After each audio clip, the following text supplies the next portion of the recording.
Yeah, exactly. Hi everybody, how are you doing? Okay, go ahead.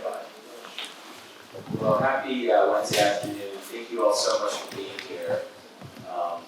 Thanks to my colleague AU in Arabic for putting this into your curriculum, and some of my students should be blowing it up at some point as well. I'm Professor Greenberg. I'm an associate professor in the Arabic program and currently the interim director of the Abu Suleiman Center for Global Islamic Studies. One of the key functions of this center is to highlight the critical thought and contribution of Muslim scholars and scholars working on the Islamic world here in the United States and from around the world. Today is actually, I'm very much looking forward to this talk. We have with us a tremendously accomplished and, dare I say, rising star in her field, Dr. Walaa Quisay is a Lebanon Early Career Fellow in the School of Divinity at the University of Edinburgh, which, if anyone is familiar, that's one of the great legacy programs in the world for the study of the Middle East and the Islamic world. She's the author of Neo-Traditionalism in Islam in the West, Orthodoxy, Spirituality, and Politics. She's also the co-author of the book that we see here behind us, When Only God Can See, The Fate of Muslim Political Prisoners. She's worked at numerous academic institutions, including the University of Manchester, the University of Birmingham in England, and Istanbul Secure University. In 2019, she received her DPhil, equivalent of our PhD, from the University of Oxford, another storied institution, and the Faculty of Oriental Studies. Her research interests include the anthropology of religion, the study of Muslim political and religious subjectivities, carceral theology, theodicy and traditionalism, and modernism in contemporary Islamic thought. So it's my honor and my pleasure to introduce her here. After her talk, we'll take questions, and please do feel free to continue helping yourself to these. Let's give a warm welcome to Dr. Quisay.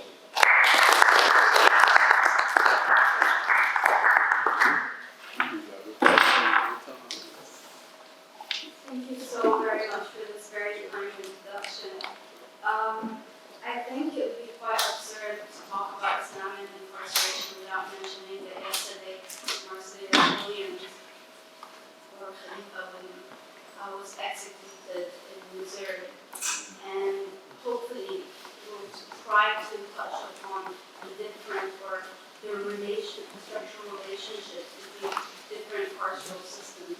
I mean, there is a reason Guantanamo was outside of the geographical location of the United States, but there is a trajectory that links prisons in mainland in the U.S.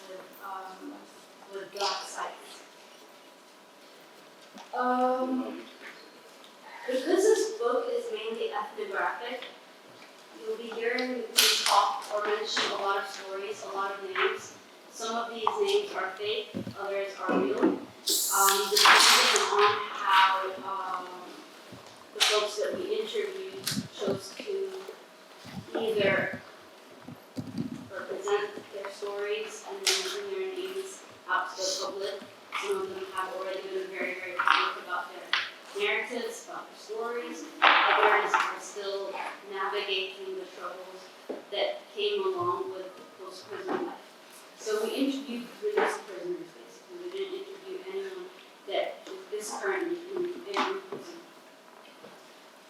The other thing that I really wanted to mention before starting this is that we'll touch upon really sensitive topics that could be triggering. So if anything is too broad, feel free to step out, take a breath. And hopefully we can sort of discuss these really sensitive topics in a way that can be fruitful and be healing and could be proactive. I want to start out with sharing two vignettes, one from Egypt and the other from Guantanamo. And as I mentioned, or as I illustrate these vignettes, I want you to really, really think about different things. I want you to think about Islam and its totality. Typically, when we think of Muslim narratives in prison, there is a hyper-emphasis on religious resilience, spiritual resilience, the power of a believer. There is a lot of talk about people finding faith in prison. And I want to complicate this narrative a little bit. So I want us to think about the trajectories of faith. I want us to think about the body and faith, how the body is transformed and changed within the context of prison. I want us to think about different spaces. Some prisons are solitary confinements, others are very, very crowded. Some prisoners have beds, others don't. So these different and very, very specific points kind of allow spirituality to flourish or try to diminish it in different ways. And I want us to think about time. And all of these things are interconnected in very, very complicated and very, very messy ways. So as we start, I want to tell the story of Mustafa. He says, I used to be on top of my prayers, but in the first 4 days, I was in a complete state of shock that I did not move at all. Mustafa spent the very first days of his enforced disappearance in a clandestine cell. He was blindfolded and bound, and this is something that comes up a lot. What do you do when you're completely in sensory isolation? How do you feel your body? What was most eerie, however, was the sound of the Quran recitations emanating from the corridors and surrounding the solitary cells. The screams of prisoners being tortured would pierce through the melodious, albeit somewhat grainy Quran recitations. Mustafa explained, the officers tried to drown out the sounds of the torture with the loud Quran recitations. It was not exactly an overcorrection due to guilt. He noted these were truly religious people. They would take breaks from torturing him to pray their obligatory prayers. As for Mustafa, who was a graduate of Al-Azhar and had memorized the Quran as a child, the salient presence of the Quran did not provide him any solace, but it didn't alienate him either. He knew that these recitations merely served a very pragmatic purpose for the officers, although it paradoxically amplified the faith truth that they tried to use. And this is the very first narrative that I want to know. The second narrative is the narrative of prisoners that were being sent to Guantanamo. Most prisoners that were sent to Guantanamo have been detained in black sites prior to being sent to Guantanamo. And depending on who you were, so they weren't being basically told where they were going. So the Arabs within those who were sent to Guantanamo were convinced that they were being sent to a rendition cell in Oman. The South Asians knew that they were going further west, and so they decided to purge. And so there was a problem of ascertaining the Qibla. Where do you pray depending on where you're going? And so the very first prayer that was held had two different Qiblas. With those who believed that they were in the Arab world praying in a particular direction, and those that believed that they were further west praying to another. So,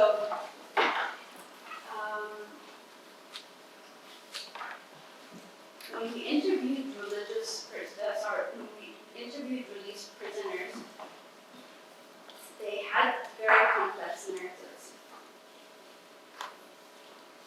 The meanings, so what I was trying to basically identify here is a few things.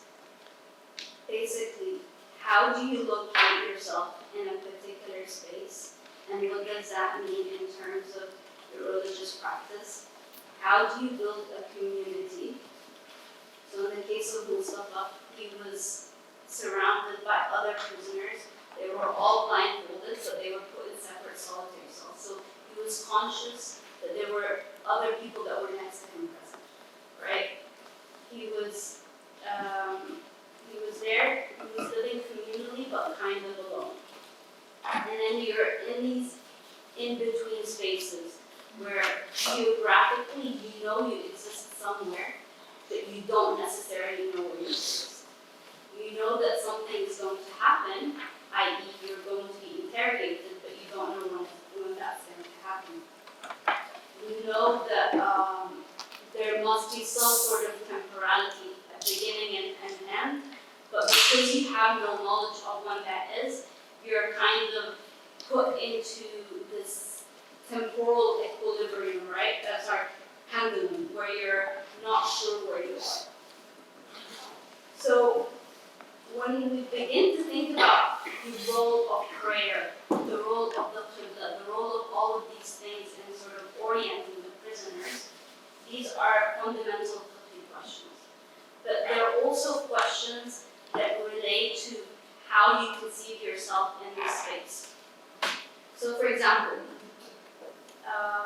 some of those that identify themselves within these in-between spaces as travelers, as a traveler you need to basically know how long you'll be traveling in order to shorten or combine prayers. But you could be there for 20 years. You could be there for 2 days. How do you do that?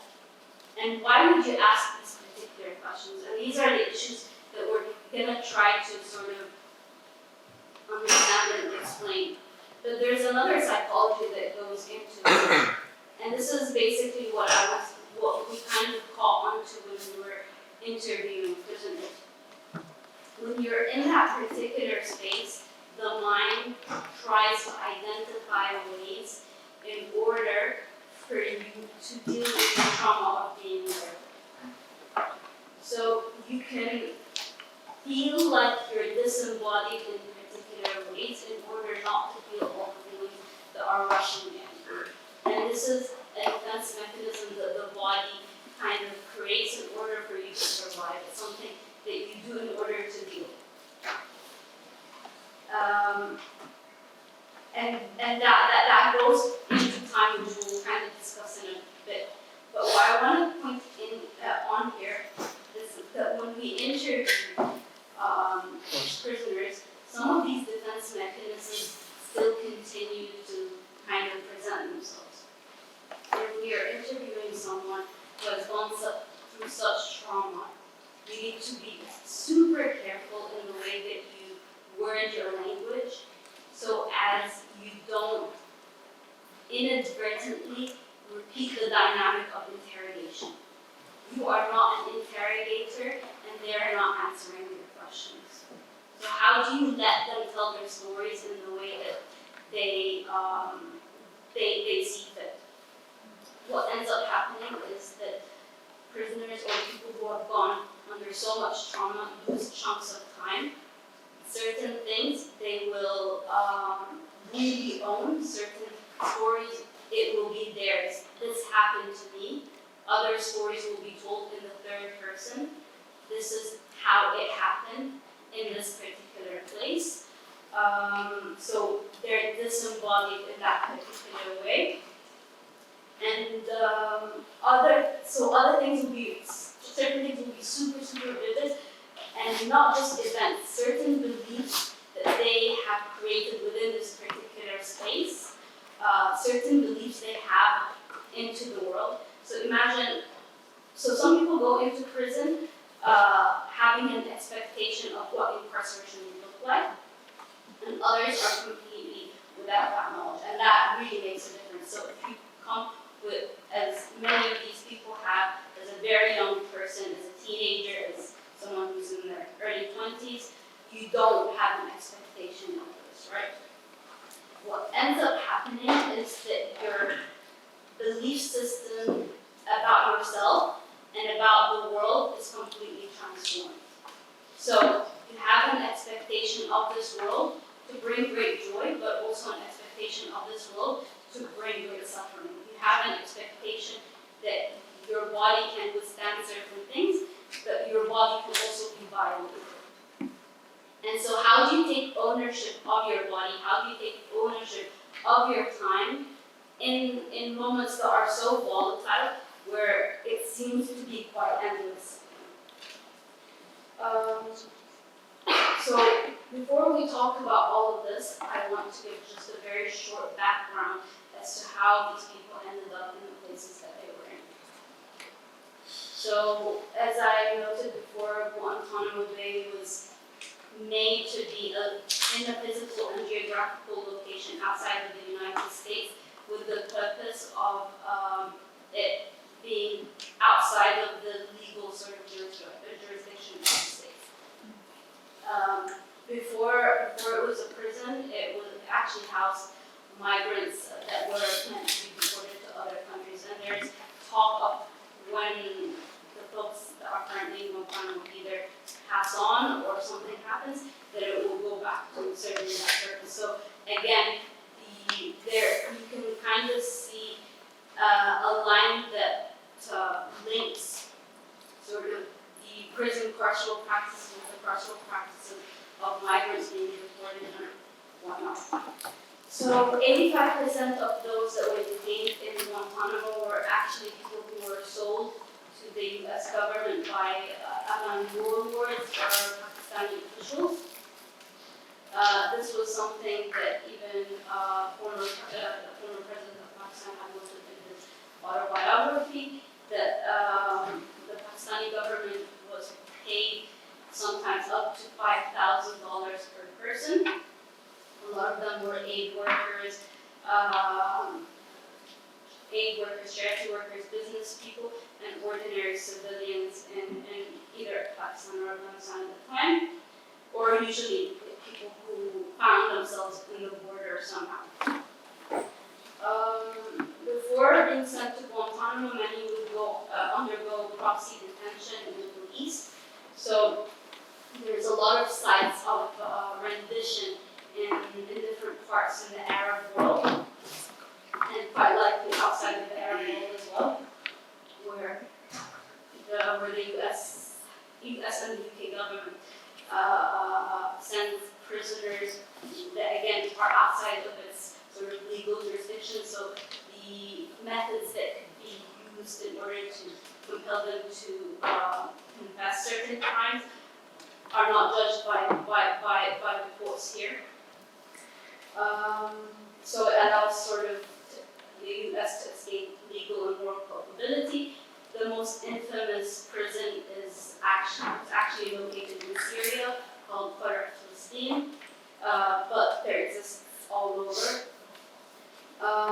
In Afghanistan, a lot of those detained in Guantanamo were in the Bagram or Kandahar air bases, and these are very, very tiny spaces where they were held. And we'll often see that the air bases, the conditions in the air bases were 100 times worse than they were actually in Guantanamo. People were visited almost all the time. They were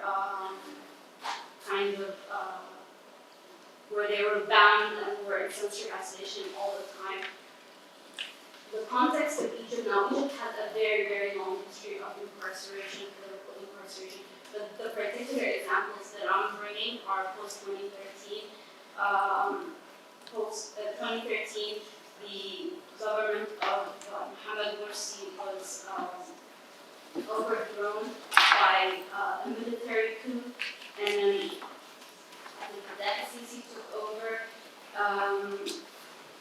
He asked the people to protest to get a mandate to eradicate terrorism. So there are elements of the war on terror in this particular language. And on August 14, 2013, the security forces and the military stormed Walaa and Walaa squares, where a lot of the pro-Morsi folks were protesting, and around 1,000 people were killed. So in the aftermath of the Walaa massacre, there was a mass scale of arbitrary detention, human rights organizations say that around 60,000 people are currently in prison, but there is a lot of debate as to whether it's more. These figures are a little bit outdated. But within that, we need to think of people who are enforced disappeared, people who currently don't know where they are, so they're in a space of in this in-between space, which is what I will talk about now.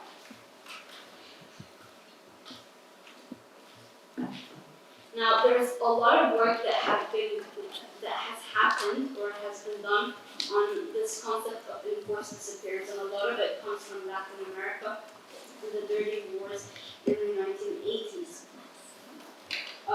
And there are compelling legal questions that come with it. So when we're talking about enforced disappearance or we're talking about black sex, we're talking about really the same thing here. Enforced disappearance is basically when you're imprisoned and abducted, but you're held in a place that is you're completely incommunicado, and the state doesn't recognize your existence. So the state doesn't recognize that they are actually holding you, right? So what that means is that there's no legal recourse. Your family don't know where you are. They don't know whether you're alive or dead. The state does not admit that you're with them, so you can't really have legal representation. So you're in this in-between space. So legally, it's a very, very particular and a very, very kind of contentious space to be. And what I wanted to do here is move away from asking the legal questions, which are very compelling, to really kind of showcasing what it means to be enforced disappeared as a person, right? What does it mean for you as a human being to be in this particular space where you don't know where you are, and you know that your family doesn't know where you are, and there is no way out. And as I mentioned earlier, a lot of people that were enforced disappearance can last one day, and the state kind of then admits, oh, I'm sending this person to so-and-so prison, and therefore the legal recourse can sort of happen. Or people can be enforced disappeared for years on end, and some people die in enforced disappearance.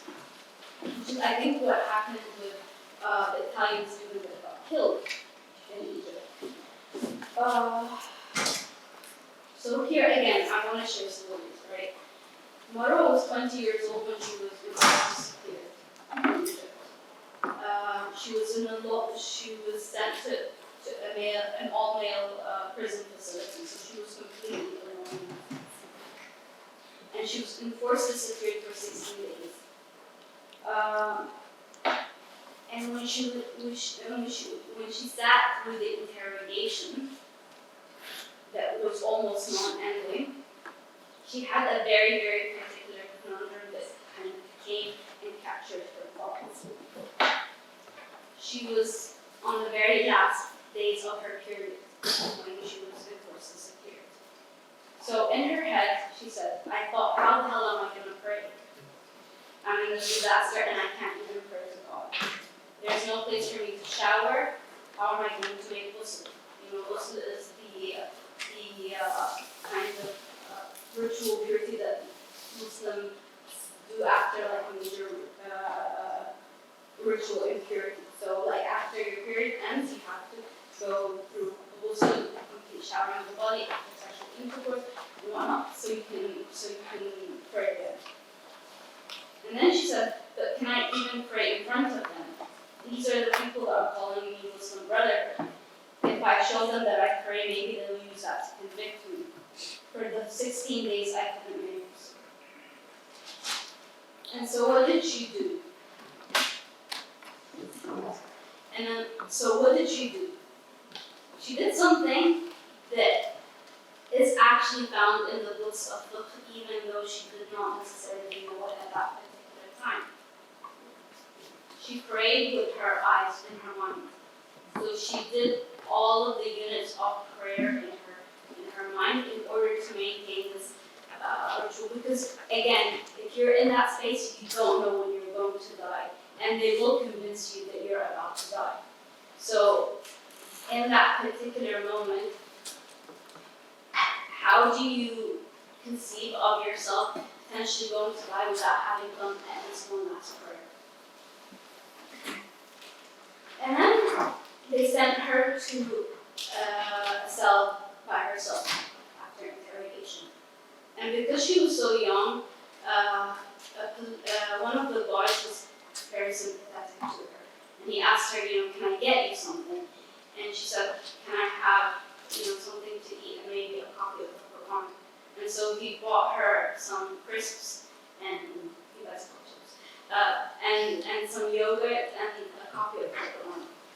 She says, I collapsed crying. I needed very badly to read Surah Yusuf. And again, Surah Yusuf comes up a lot in those Americans, even here in the States, right? Afterwards, every time they would send me back to my cell, I would only read Surah Yusuf. I so very much needed to be found. With the story of Yusuf, there's this feeling, I don't know, he just goes back to his dad. His family finds him in the end. There was a point I was really upset. I thought, there's really no one looking for me. I thought, why can't Baba and Mama find me? Then I thought of finding Nemo. You know the animation? Nemo also thought his dad stopped looking for him, but really his dad was looking all over the ocean for him. These are the stories that helped me a lot. What was really interesting for me when I heard narratives, particularly on Surah Yusuf, there's a lot of very obvious sort of things to be taken out for the purposes of incarceration and whatnot. But how many people thought of like Yusuf's dad, right? Yusuf's dad and how they related that story to their parents and how they were fearful of their, what their parents were going through. So Mansour Adhifi, Yemeni, who was incarcerated in Guantanamo, was 18, so he was younger than Marwa when he was arrested. And he had been sold by Afghan warlords to the Americans on the pretext that he was a 40-year-old Egyptian man called Adil. And this is the interesting thing. The Americans knew he wasn't Adil. The Afghans knew that he wasn't Adil. They knew that they were, but they had someone, right? So he says, so he was detained, he was handcuffed, and they hung him, and they started electrocuting him and asking him to call himself Adam, which eventually he did. Right? And then afterwards he was sent to Bagram where he was bound and sort of covered, but he was able to talk to other people. And when you're able, there's a very categorical difference between solitary confinement or being in a space with only the guards versus being with other prisoners. You're able to validate each other's stories, even if it was a little bit. But these interesting stories about these non-spaces, being outside of time, being outside of space, being in forced disappearance or in a black site, really, really transformed your relationship to time, because for one, you have zero conception of time. And this kind of maintains within the routine of the prison, but there are ways around it, as I'll later explain. So there's no conception of time. There's no conception of space. There's this only sense of endlessness. And so what do you do in order to navigate this endlessness? And again, when we talk about prayer, we talk about pleasure prayer, we talk about glory, posture, etc., etc. These are very time-contingent kind of prayers. So the idea of locating yourself in a particular time through prayer becomes very, very important. And so I like to think of it within sort of three temporality. The prison time is the temporality that is enforced by the prison system. This time there is enforced by an elaborate structure of torturers, judges, doctors, chaplains, sympathetic guards that are only doing their job. They're all tasked with the routinization of time and often to kind of move you outside of time. And by the way, one important thing to know is that a lot of these people do not get sentenced. So you don't have a conception of I'll come out after 15 years, right? So there's this in perpetuity. And even prisoners who are incarcerated for criminal cases, they don't know because some of them are not given that space to know what they're actually accused of and when they're going to be released. So there's a sense of endlessness, and there's a routinization of time where you're not in control of your own self, right? And what are the main ways that the prison authority is able to control your body, or your mind, or your soul, or your religious beliefs? The very, very, very first thing is your ability to go to the toilet. That's the main thing, that if you control someone's ability of when they can go pee and when they can sort of like go to the wash or whatever, that's the main thing that really you can control anything, right? So the control of their ability to go to the toilet, access to sleep, how you're going to sleep. So one of these enhanced interrogation techniques, i.e. torture, that happened in Guantanamo was something as sort of basic in their minds as not allowing people to sleep for an extended period of time. Within the context of Egypt, the prison cells were so small that basically housed 50 people in a very tiny area that people had to sleep in shifts. So if you're unable to sleep, you're unable to function properly, you are the most vulnerable you'll ever be.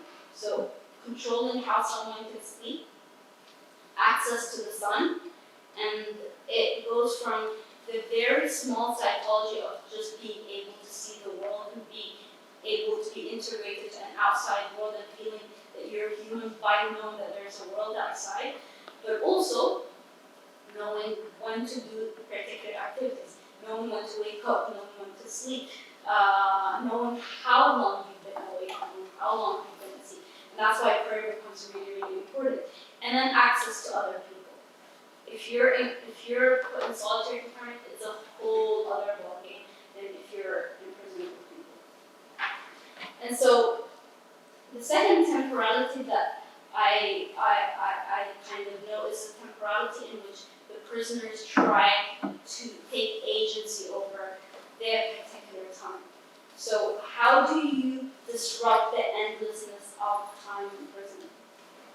So one of the prisoners, Mona in Egypt, had mentioned that she actually had to pay in order to go to the toilet in the morning, right? So one of the ways that to navigate this particular predicament is by limiting how much you eat and drink, right? And that has its whole host of other problems. But then she would note that at 7 a.m., this is when the guards wake up and the guards start their shifts. This is the morning. This is an hour before that, she could pray Fajr, right? Visitation ends at 6 p.m. That's when Maghrib time is, right? And so she can basically navigate I don't have access to a watch, but these are the particular times.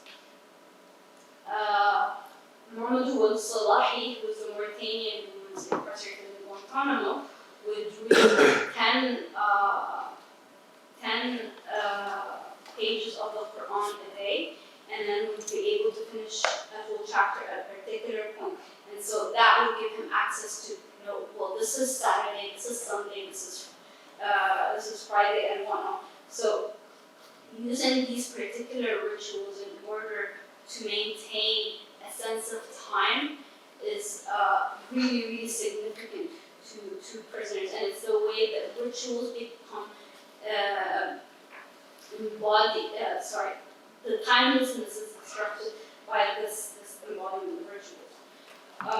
The third temporality is more of a metaphysical one, and it will go to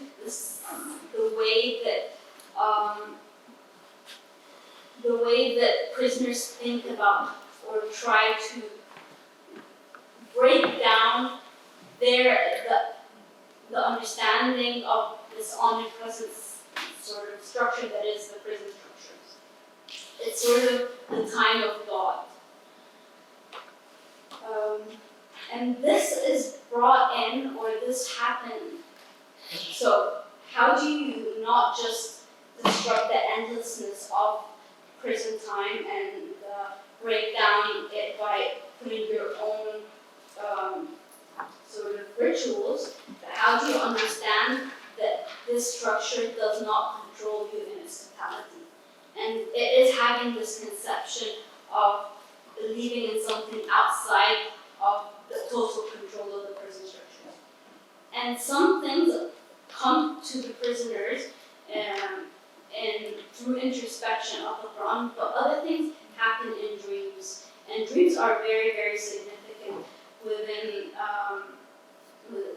all of the prison narratives that we recorded. The dreams of prisoners become such an important force in their understanding of what's going on. And at the same time, there's a lot of debate that goes into how much importance people put into dreams and visions and premonitions. So Muhammad Sultan, a former Egyptian prisoner, explained it as such. Dreams are a divine function of prison. It allows you to escape. By God's mercy, they take you to an alternative reality where you are free. You're out and about with your family. You're with your loved ones. You're meeting people that you have not met in forever. You're remembering people you have forgotten. When you start waking up, you're halfway between your reality and this alternate reality. It's the worst moment in prison. It's like a curse every day. It's like a renewal of your detention. So that's an aspect of it.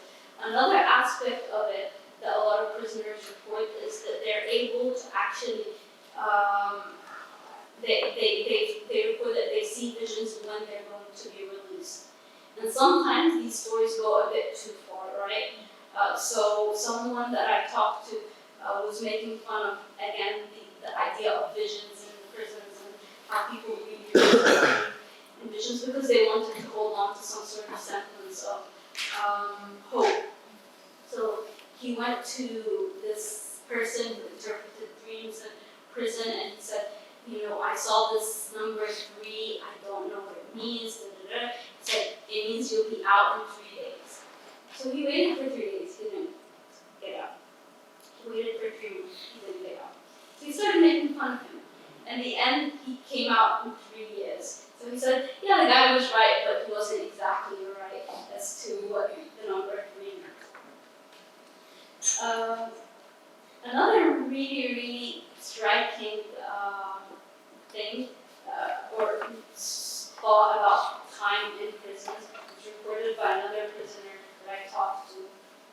He'd been imprisoned in Egypt in 2015, what was then a really, really hard prison.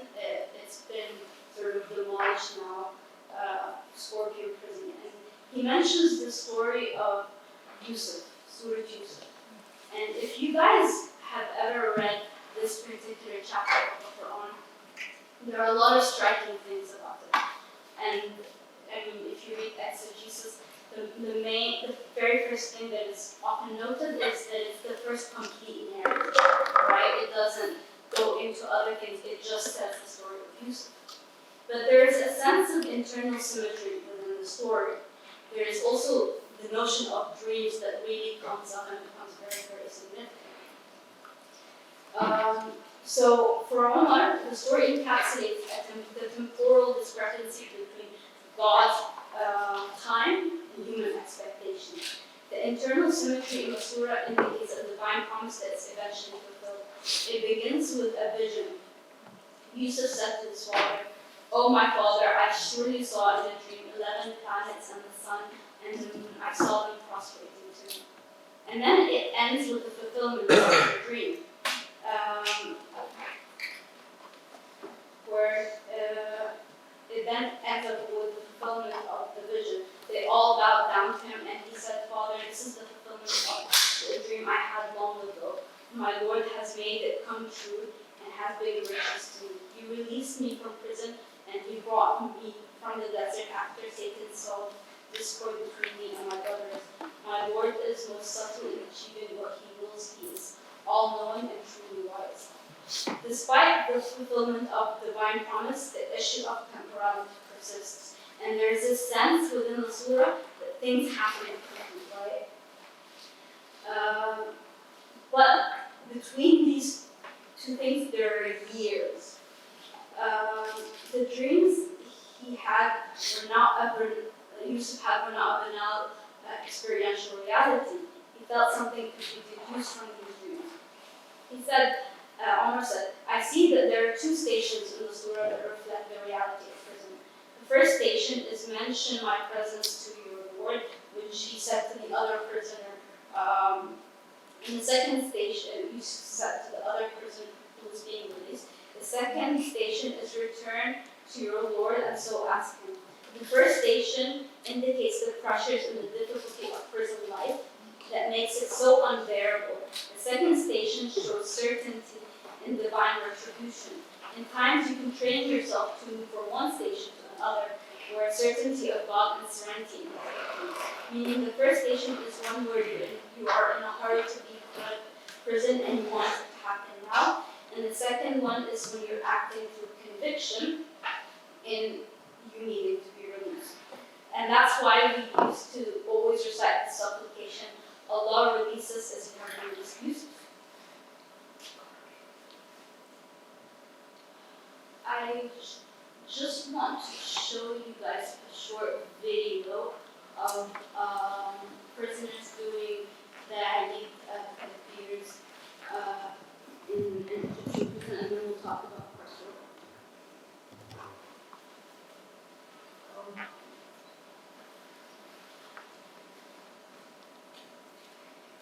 We can't do it.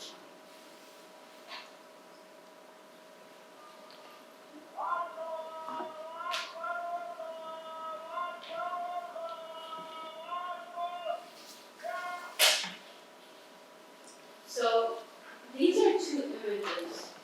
One, it's, as you can kind of guess, it's from Egypt, where things are a little less controlled.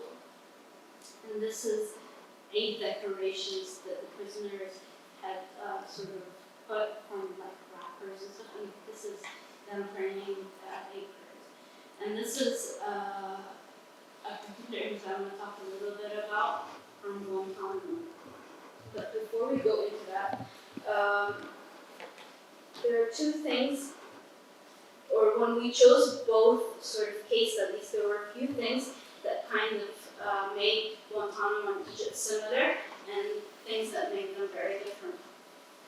So, from the outset, the main difference between the population of prisoners in Egypt and Guantanamo is that Guantanamo represented a very geographically diverse population. There was this sort of point that was made by the prisoners there, that every part of the Muslim world was represented. There were like Germans, there were Turks, there were South Asians, there were Moroccans, Egyptians, except everyone was there, right? And with that, it meant that there was a complete sort of various or a plurality in their sort of fiqh perspectives and interpretations. And while a lot of them wouldn't necessarily say that I'm Hanafi, but being raised in a South Asian environment, this is how we learn to pray, so this is a proper way to pray. Versus if you came from Morocco and you're raised in sort of a Maliki kind of way, you might not have learned sort of Maliki fiqh, but this is the way we were taught how to pray. So there is that particular plurality. In Egypt, the differences did not necessarily come through the madahib that they followed, but rather sort of their political orientations or at times whether they were, a lot of the people that were incarcerated in Egypt came from Azhari backgrounds, whether you had a particular Shari'i education versus not.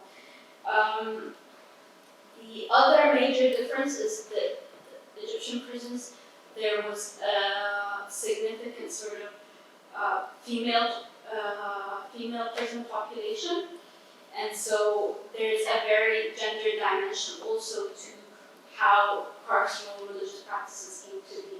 In Guantanamo, there were only men. Guantanamo, a lot of the people that ended up in Guantanamo, most of the people that ended up in Guantanamo didn't have any prior experiences with incarceration, so this was completely new to them. The prisons did not have a history or traditions. Some people ended up being detained in mainland US, and that's more similar to Egypt in the sense that prison had a particular culture. So even if you were incarcerated with people that came, that were incarcerated for criminal offenses, there are ways people navigated the hardship of prison life. A very, very easy and simple example, someone that I talked to had noted in Egypt that because there was overcrowded in the prisons, that a lot of the people that came from Upper Egypt, when their families came in visitations, they would bring them baskets of food. And so what they would do is they would undo the ropes in these baskets and kind of create a hammock. So they would create another layer of beds on top of them. It wasn't perfect, it was really uncomfortable, but people got to sleep in that way. So there are established traditions within these prisons that you end up being integrated or having to navigate these discourses that already exist. Whereas with Guantanamo and also the female prisons in Egypt, you start from scratch, basically. The history is not as developed. There are sort of other differences as well, but without sort of going too deep into that, I want to talk about this particular picture. Because this is something that I saw happen in Egypt and I saw happen in some prisons in the Emirates and others as well. The idea of being in solitary confinement, but in sort of cells that kind of are concurrent with one another. There's this question of how do we maintain communal prayer when we are alone. Now these aren't exactly solitary cells, but it does give you an indication of what happens. And so there are often debates of how to maintain communal prayers, especially at times where there is an obligation of communalism in prayers. And one of the debates that happened pretty early on is whether you can pray in a congregation without seeing one another.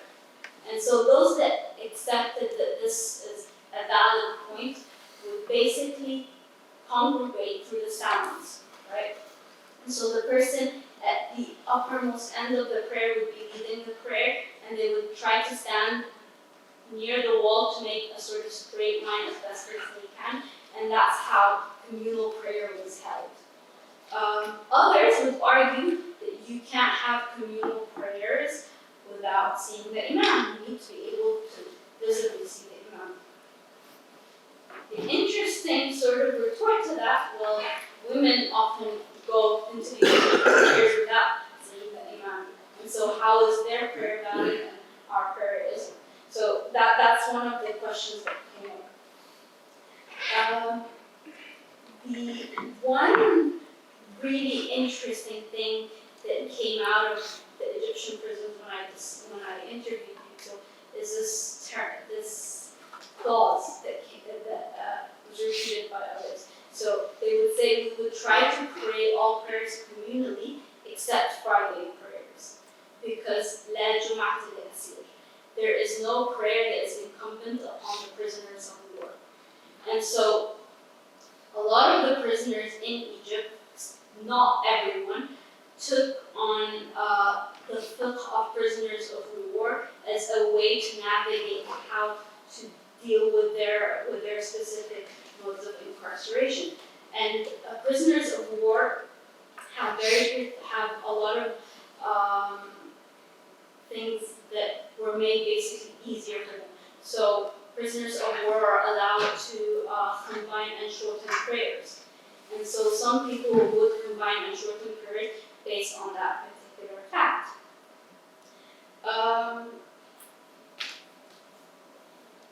We talked about enforced disappearance and sort of the idea of being in a place in perpetuity, you don't know whether you're a traveler or not. So this conception of like, I am incarcerated in a place that is not my hometown, I don't know how long I'm going to be here, and so by definition, I'm a traveler even if I end up being here for 20 years. It kind of makes communal prayer a little bit more difficult. Because if you pray in sort of congregation, you can't end the prayer before the imam does, right? So the person who's a traveler has to be the one that leads prayer of those that are non-travelers, because the imam has to end the prayer before you can't leave the prayer before the imam. And so there's that particular debate. As I mentioned, access to toilets is the major thing that really goes in between, it is the main mechanism of control. And so early on in Guantanamo, the sort of officers kind of were very, very conscious that this was a very important way to control the prisoners' bodies. So they would give them only a little bit of water, and if they saw them trying to make ablution with it, they would be punished in that sense. And so the debate came out really early on. Does drinking water take priority over ritual purity, or does ritual purity take precedent? And that was a conversation that was continuously had. And these debates happened also within the context of Egyptian prisons. So Egyptian prisons are very, very overcrowded, especially in that particular time. And so often what you would have is 50 people sharing one cell with one toilet. And the prison population would have elderly people who need to use the toilet for longer periods of time. And so it would be really, really complicated. And so the conclusion that a lot of people reached was that we need to combine prayer but not shorten them, because we can actually combine them. There are things within the Sharia that allow for this particular thing to happen. So they would combine prayers but not shorten them, so they wouldn't have to use the toilet every single time in order to do ablution. Something also came up where one of the prisoners was stripped naked in order as a form of punishment with other prisoners. So there was a question of whether it would be permitted to pray with your nakedness exposed, and whether you're able to pray in congregation with everyone's nakedness exposed, and how do we do that? And so again, there was this idea that as long as you try to avoid your gaze from the other person's nakedness, you're allowed to pray in congregation in that sense. The question also came up with where if you can't make ablution, but you also can't make tayammum because you're bound, right? What do you do? And in fiqh, there is a concept of fiqh al-naburain. So you can't do this, you can't do that. You just pray. You pray without doing either. Now, in the context of women being in prison, a lot of really interesting things happen. Actually, before I go into women, the other thing that I thought was really, really interesting was funeral prayers being held in prison. And what happens when one of the people you were imprisoned with dies, or someone outside the prison dies, and how do you sort of lead sort of funeral person?